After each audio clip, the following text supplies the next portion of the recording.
মৃত্যু ব্যক্তির পিতামাতার অংশ।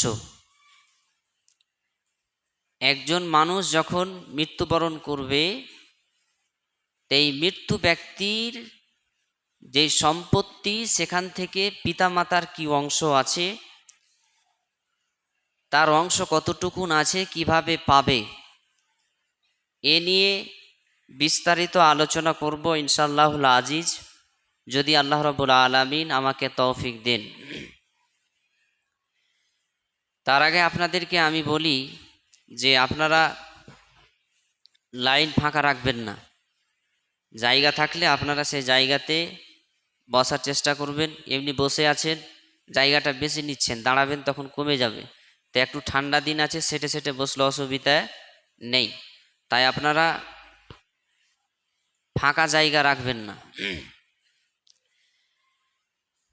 পিতামাতার অংশ, ইসলামী পূর্বে যুগে পিতামাতার অংশ ছিল না।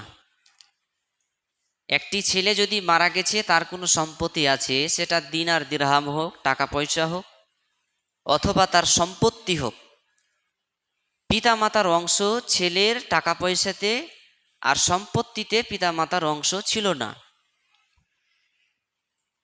তারপরে ইসলামী যুগ যখন এলো, নবী মুহাম্মদ সাল্লাল্লাহু আলাইহি ওয়াসাল্লাম যখন এই পৃথিবীতে ইসলামের প্রচার করতে লাগলেন, ইসলাম যখন এলো, তারপরে পিতামাতাকে অংশ দেওয়া হলো। কেমন অংশ দেওয়া হলো? তাদেরকে যে অংশটা দেওয়া হলো, সেই অংশটার নাম ছিল ওসিয়াত। মানে নির্দিষ্ট কোনো অংশ নির্দিষ্ট করা হয়নি পিতামাতাকে। কি বলা হলো? তোমাদের পিতামাতার জন্য তোমরা ওসিয়ত করে যাবে, ওসিয়ত করবে যে আমি যদি মারা যাই আর আমার পিতামাতা থাকে, তাহলে আমার সম্পত্তির তারা ভাগ পায় না। তো যখন ভাগ পায় না, তখন তোমরা কি করবে? এদেরকে ওসিয়ত করবে। ওসিয়তের সিস্টেম আল্লাহ রাব্বুল আলামিন সর্বপ্রথম পিতামাতার জন্য করেছিলেন। সূরা বাকারার 180 নম্বর আয়াতে আপনারা এটা পেয়ে যাবেন। তারপরে আল্লাহ রাব্বুল আলামিন যখন সূরা নিসার 11 নম্বর আয়াত তেলাওয়াত, 11 নম্বর আয়াত যখন নাজিল করলেন, তখন আল্লাহ তাআলা পিতা এবং মাতার অংশকে নির্দিষ্ট করলেন, নির্ধারিত করলেন যে পিতা এত পাবে আর মাতা এত পাবে।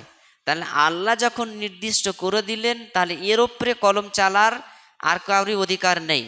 তার আগে কি ছিল? পিতামাতা পেত না। জাহিলি যুগে পিতামাতা সন্তানের সম্পত্তি থেকে কিছু পেত না।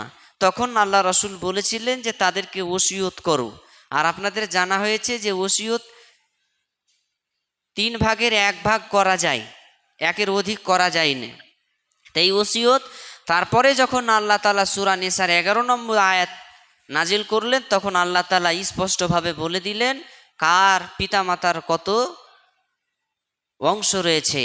আল্লাহ রাব্বুল আলামিন বলছেন, ওয়ালি আবাওয়াইহি লিকুল্লি ওয়াহিদিম মিনহুমাস সুদুস ইন কানা লাহু ওয়ালাদুন।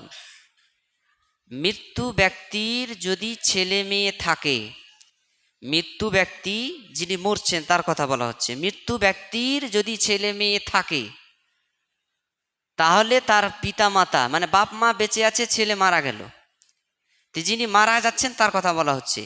মৃত্যু ব্যক্তির যদি ছেলে মেয়ে থাকে, ওয়াইন কানা লাহু ওয়ালাদ, তার যদি সন্তান সন্ততি থাকে, তাহলে পিতামাতা কত পাবে? ওয়ালি আবাওয়াইহি লিকুল্লি ওয়াহিদিম মিনহুমাস সুদুস, তারা 1/6 অংশ পাবে। মা পাবে 1/6 অংশ আর বাপ পাবে 1/6 অংশ। তা আপনি বলবেন যে ষষ্ঠ অংশটা কি ভাগাভাগি? না, ভাগাভাগি নয়। মানে 6 ভাগের 1 ভাগ বাপ পাবে, 6 ভাগের 1 ভাগ মা পাবে না। যদি আপনি ভাগের দিকে এভাবে নিয়ে যান, তাহলে এখানে ওর স্ত্রী আছে, ওর ছেলে আছে, ওরাই নিয়ে নেবে, স্ত্রী পাবে না। এজন্য এখানে আল্লাহ তাআলা বলেছেন, কি বলেছেন? আল্লাহ তাআলা বলেছেন সুদুস, 1/6 অংশ। এখানে যারা পার্সেন্টেজ বের করে তারা এটা বুঝতে পারবে যে এখানে গুণ করলে হবে না, এখানে যেটা করতে হবে সেটা হচ্ছে ভগ্নাংশের লসাগু করতে হবে, তাহলে এর অংশটা বের হবে। আর যদি লসাগু না করে, তাহলে অংশটা বের করতে পারবে না। অনেক ক্ষেত্রে দেখা যায় মেয়ে অর্ধেক পেয়ে গেল, দাদা অর্ধেক পেয়ে গেল, তাহলে মা কি পাবে? মা পাচ্ছে না। বলা হয়েছে মেয়ে কেউ একাই যদি থাকে তো নিজ অর্ধেক পাবে, আর ওয়ারেস দাদা আছে তাহলে দাদা পেলো, তাহলে দাদা অর্ধেক পেয়ে গেল আসাবা হিসাবে, আর মেয়ে পেয়ে গেল অর্ধেক, তো দুজনে ভাগ করে নিল, এক কাঠাকে আধ কাঠা পতিন আর আধ কাঠা পেয়ে গেল দাদা।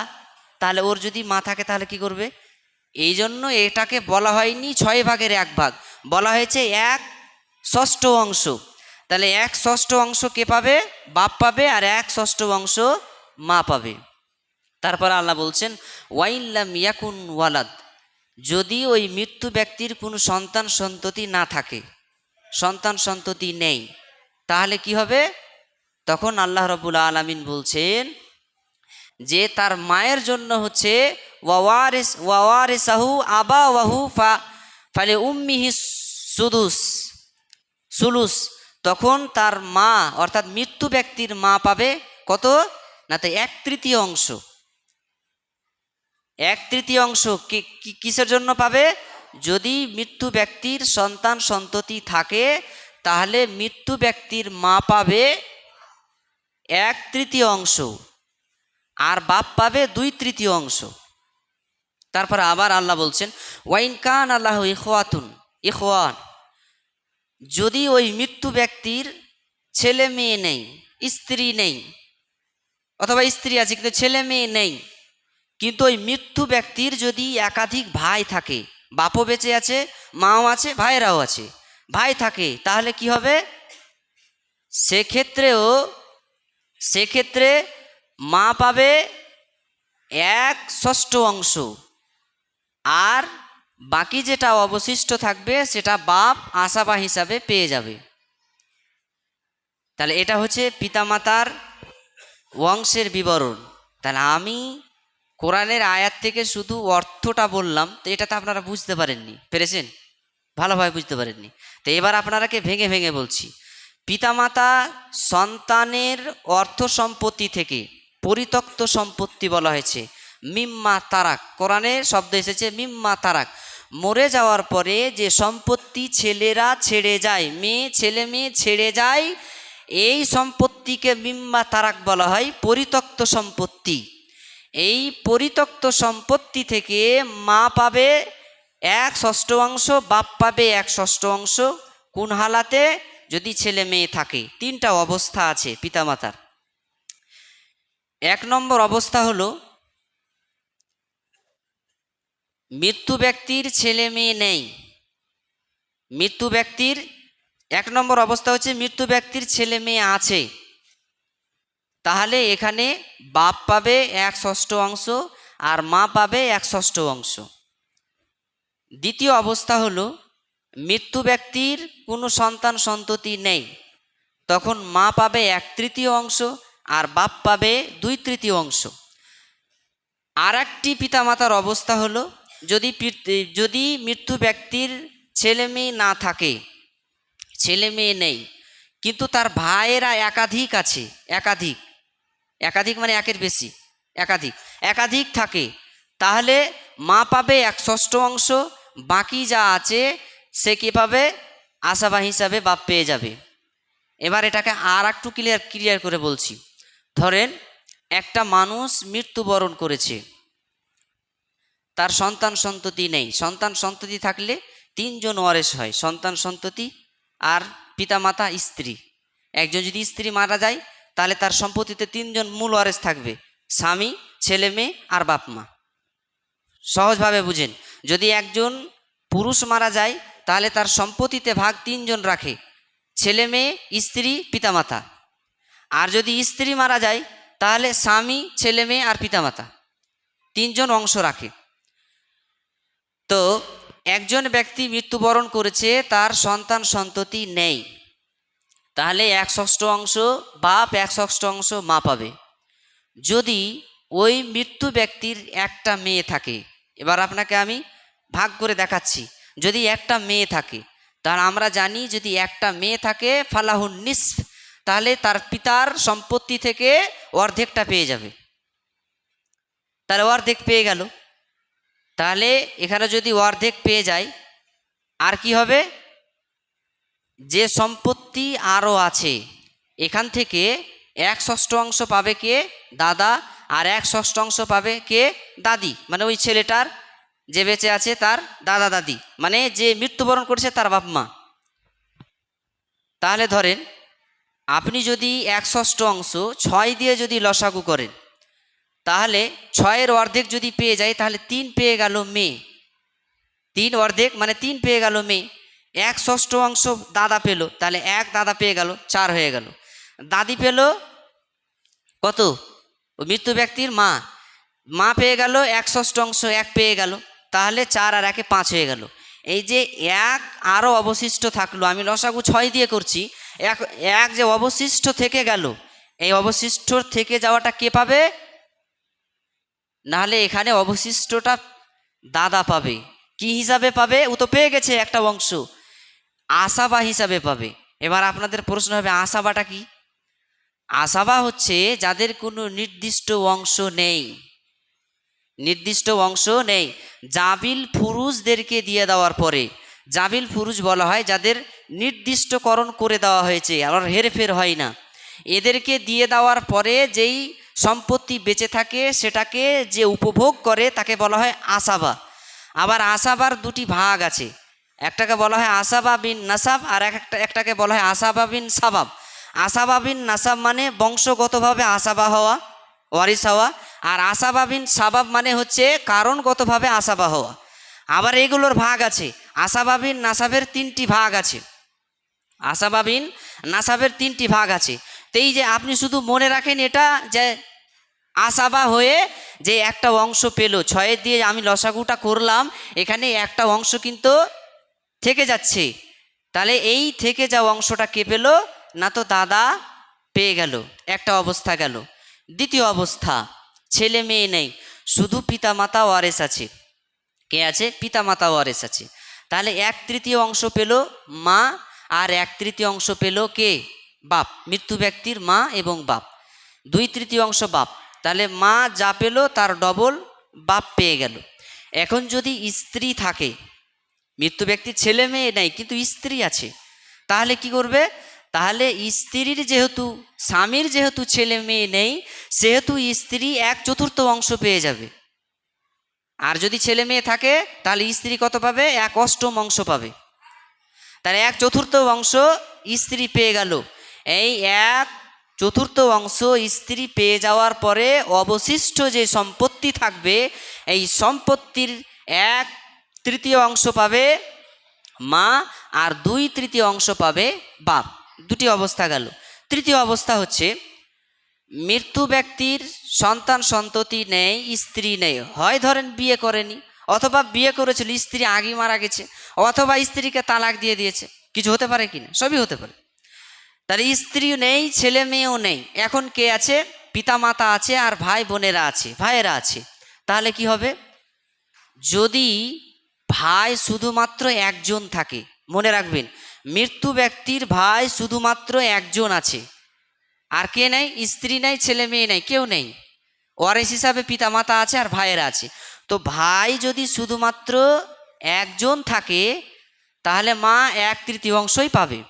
কিন্তু একের অধিক যদি থাকে, একাধিক থাকে, 2, 3, 4, 10, 20 একাধিক যদি থাকে, তাহলে 1/6 অংশ পাবে।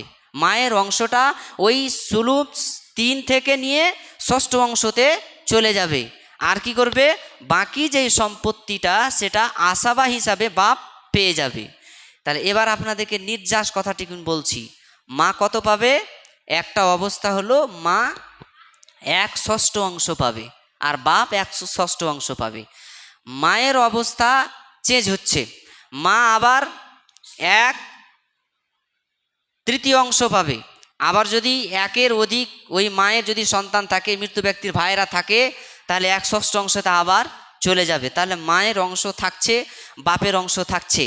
বাপ কখনো 1/6 অংশ, বাপ কখনো 2/3 অংশ, বাপ কখনো 2/3 অংশ নেওয়ার পরে যেটা বাঁচবে সেটাও পাবে। এটা হচ্ছে আল্লাহর নির্দেশিত ফায়সালা।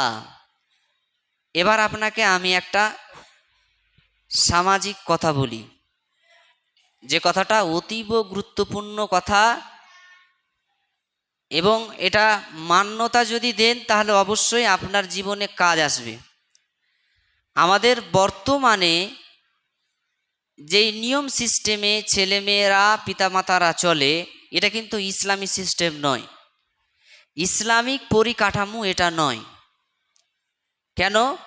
ছেলে যদি মরে যায় তার সম্পত্তি থেকে পিতামাতা পেয়ে যাচ্ছে। এই জন্য মুফাসসিরিন কেরামেরা বলেছেন যে পিতামাতা ছেলে মেয়ে, ছেলেরা যখন থেকে ইনকাম করতে শিখবে, পরিবারে যা খরচা হবে, খরচা দেওয়ার পরে অবশিষ্ট যেই টাকা পয়সা দিনার দিরহাম তার কাছে থাকবে, সেখান থেকে যদি কোনো সম্পত্তি নেই তাহলে ওই ছেলের নামে করতে হবে। কি করতে হবে? ছেলের নামে করতে হবে। লাভ কি? ছেলে যদি মারাও যায় তো বাপ তো পেয়ে যাচ্ছে, 3 কাঠাতে 2 কাঠা বাপ পেয়ে যাবে, আর মা 1 কাঠা, 3 কাঠা ওরাই তো নিবে। তাহলে ওদের নামে করতে অসুবিধা আছে? নেই। করলে সুবিধা কি আছে? করলে সুবিধাটা হচ্ছে এই, যেই দিন ওই ছেলেটা ইনকাম করে নিজের নামে করবে, সেটা বিবাহের পরে হোক, আগে হোক, মায়ের সাথে বাপের সাথে থেকে হোক, অথবা যুদ্ধ হয়ে হোক, যেভাবে হোক, যখন ও কিছু সম্পদ রেখে যাবে সেখান থেকে তার স্ত্রী ভাগ পাবে, তার ছেলে মেয়েরা ভাগ পাবে। পৃথিবীতে অনেক নজির আছে, যেই নজিরগুলো বাড়ির বড় ছেলেরা ইনকাম করে, বিয়ে শাদি করার পরে তার আগে থেকে ইনকাম করে 10-15 বছর ধরে কি করে বাড়িতে দেয়, বাড়ি চালায়, বাড়িতে বাপ নিজের টাকা এক জায়গাতে করে আবার ঘর বাড়ি দেয়, আরও পয়সা বাঁচলে জমি জায়গা কিনে, আবার যখন ওই 10 বছর পরে 20 বছর পরে ছেলেটা যদি মারা যায় অথবা তারা বেঁচে আছে, এখন যদি ভাগ বাটরা হয় তাহলে সবার সমান হয়ে যায়, সবাইকে সমান করে দেয়।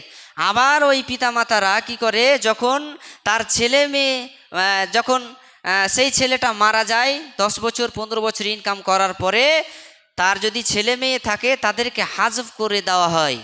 মুসলিম মিরাস এটা ইংরেজদের কথা, আর কোরআন হাদিসের কথা হলো হাজফ করে দেওয়া হয়।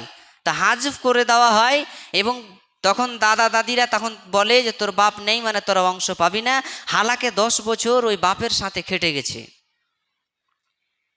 আপনারা একজন প্রসিদ্ধ আলেমের বক্তব্য শুনেছেন এবং চিনেন এবং জানেন, তার নাম মতিউর রহমান মাদানী, অনেকেই চিনেন। আমাদের ওয়েস্ট বেঙ্গলে প্রশ্ন উত্তরের দিক থেকে তিনি 1 নম্বরে আছেন। এখন তার লেভেলে কেউ আসেননি, তিনি এখনও দমদমে থাকেন, মদিনাতে তিনি থাকেন, 20-30 বছর থেকে মদিনাতে তিনি আছেন।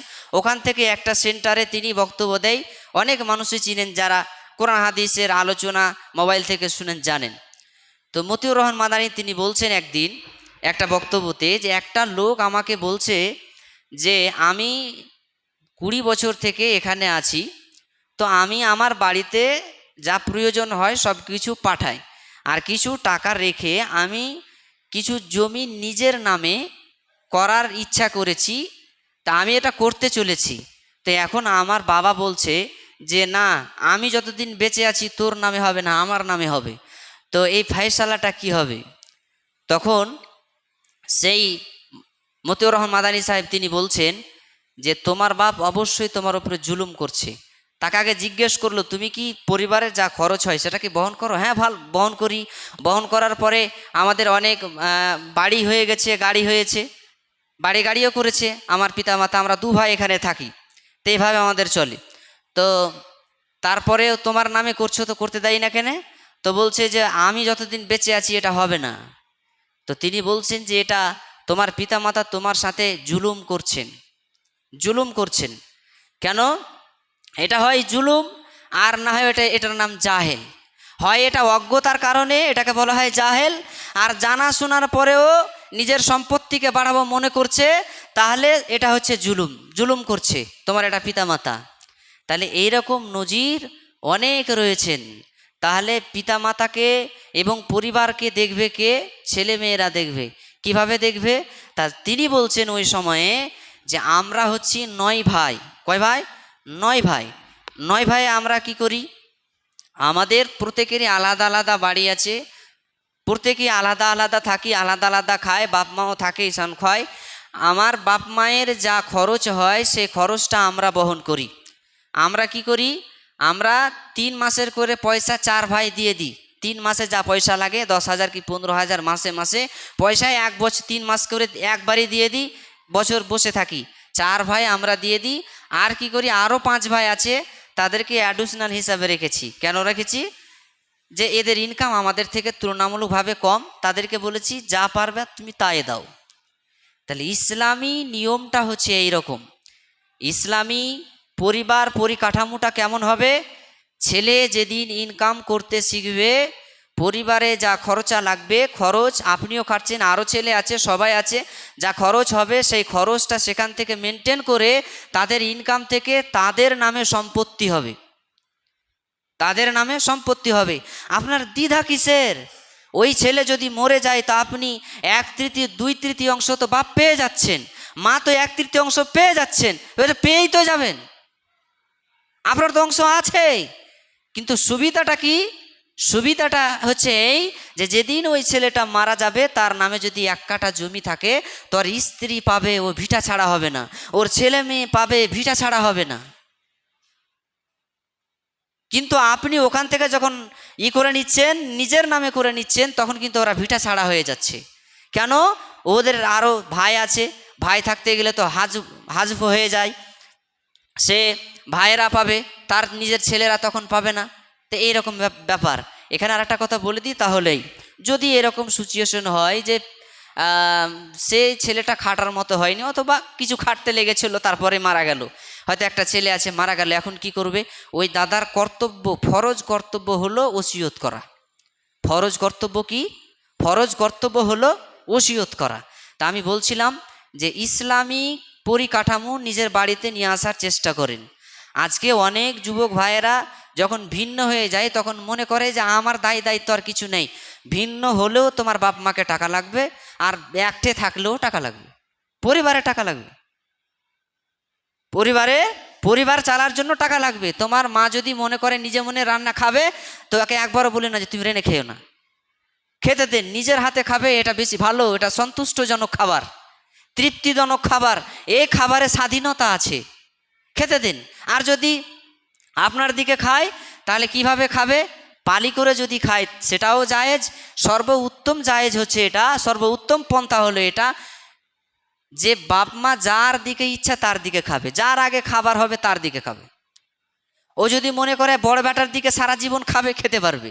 ও যদি মনে করে ছোট বেটার দিকে সারা জীবন খাবে, খেতে পারবে নির্দ্বিধায়। তাহলে ওই বড় ছেলে আর ছোট ছেলের স্ত্রী কখনো যেন না বলে তোমার আরও 6টা ভাই আছে, ওরা খেতে দেয় না, তুমি কেন একাই খেতে দিবা।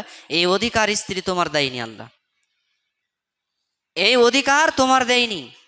ও রাজা বাদশার জাত, ও যার দিকে ইচ্ছা তার দিকে খাবে।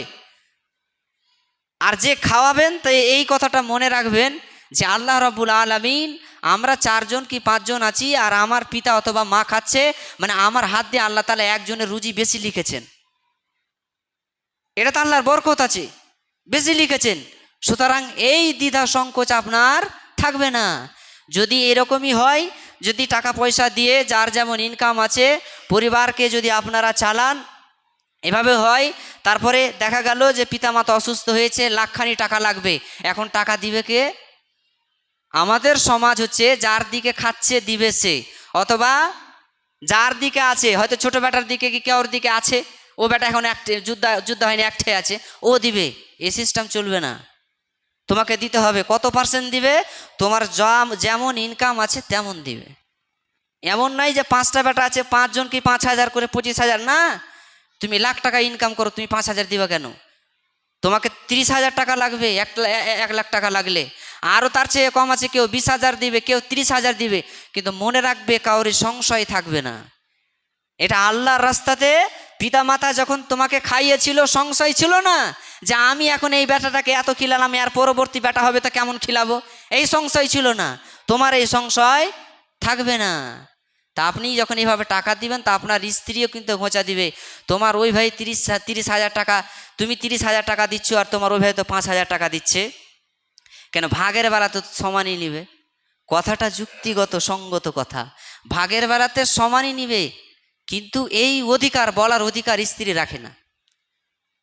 বলার অধিকার স্ত্রী রাখে না, ওর যা ইচ্ছা তাই দিতে পারে। তাই এভাবে আমরা যদি ইসলামিক পরিকাঠামো চালু করতে পারি, ইনশাআল্লাহুল আজিম, এটাই শান্তি, এটাই শান্তি। আপনি যেটা নিজের মনে ভাবছেন সেটা শান্তি, কিন্তু এটা শান্তি নয়। যদি সেটা কোরআন হাদিসের বহির্ভূত হয়, বাইরে হয়, তাহলে শান্তি নয়। তা আল্লাহ রাব্বুল আলামিন যেন আমাদেরকে, প্রত্যেকটা পরিবারকে ইসলামিক পরিকাঠামোতে চলার তৌফিক দান করেন, আল্লাহুম্মা আমিন। আল্লাহ রাব্বুল আলামিন যে আমাদেরকে নিয়ম নীতি দিয়ে ভাগ বন্টনের, মিরাসের যে অংশ নির্দিষ্ট করেছেন, আমরা যেন তাদের হক পৌঁছে দিতে পারি। আল্লাহ রাব্বুল আলামিন যেন আমাদের কবুল করেন, আল্লাহুম্মা আমিন।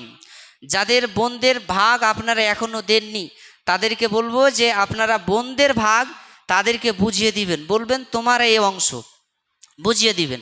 তারপরে যদি ক্ষমতা না থাকে তাহলে হাত পা ধরে তাকে বলেন যে আমাকে এটা দান হিসাবে লিখে দিয়ে দাও, অসুবিধা নেই।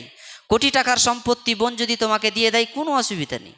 কিন্তু তোমার ফরজ কাজ হলো, তোমার বোন যদি 10 টাকা পায় তাহলে ওটা তোমাকে হিসাব কষে দিতে হবে। তুমি যে বাড়িতে আছো ওই বাড়ির ইটের ভাগ তোমাকে লাগবে না, কেন এটা তোমার বাপের খরচ হয়ে যাওয়া সম্পত্তি। কিন্তু ওই যে ভিটামাটি, এই ভিটামাটির সম্পত্তির বোনেরা ভাগ পাবে। আমাদের সমাজে সমাজ প্রথা হয়েছে যে যেখানে বাড়িঘর বসত বাড়ি সেখানের ভাগ হয় না, ওই মাঠের বাড়িতে ভাগ হয় না। আবার আর একটা আছে, যেখানে বেশি দামি সেই জায়গাটা বাপেরা পাবে, আর যেখানে দাম নেই সেটা মেয়েরা পাবে না। এটাকে মূল্য নির্ধারণ করে আপনাকে ওখানে সেই পরিমাণ দিতে হবে। যেখানে 3 লাখ টাকা কাঠা আর ওখানে 6 লাখ টাকা কাঠা, তো 6 লাখ টাকা কাঠাটা ছেলেরা নিয়ে নিবে আর মেয়েরা 3 লাখ টাকা কাঠা নিবে না। এটাকে মূল্যকে মূল্যায়ন করে যা হিসাব করে যা ছেলেদের অর্ধেক হিসাবে পাবে সেটাই তাদেরকে দিতে হবে। এটা শরীয়ত। আপনি করলে করেন, না করলে না করেন, সেটা আমার আসে যাই না। আপনাকে এটা দেওয়ার কাজ ছিল আমার, এজন্য আমি আপনাদেরকে এটা পৌঁছে দিলাম। আল্লাহ রাব্বুল আলামিন যেন আমাদেরকে সঠিক বুঝার তৌফিক দান করেন, আল্লাহুম্মা আমিন। আজকেই আলোচনাটা শেষ করলাম, তার কারণ হলো দীর্ঘদিন আলোচনা করলে অসুবিধা হবে, মানুষ ধৈর্য হারা হয়ে যাবে। তাই আজকে এই বিষয়টা এখানে শেষ করছি। যদি আপনাদের কোনো কোনো বিষয়ে জানার থাকে তো ইনশাআল্লাহ আপনাদেরকে জানাবো। তবে বিষয়গুলো আপনাদেরকে বলে রাখি, সব ওলামায়ে কেরাম, বিশেষ করে মসজিদের ওলামায়ে কেরাম সবাই কিন্তু এগুলো জানে না অথবা বুঝে না। এটা খুব জটিল জিনিস, জানে না, সবাই জানে না। তবে জানে অবশ্যই, কিছু সংখ্যক জানে, তাদের কাছে নিতে পারেন, কিন্তু সবার কাছে এই ফতুয়া নিতে আপনি পারেন না, খুব জটিল। আল্লাহ রাব্বুল আলামিন আমাদের সকলকে যেন কবুল করেন। আউযু বিল্লাহি মিনাশ শাইতানির রাজিম, বিসমিল্লাহির রহমানির রহিম। কুল হুয়াল্লাহু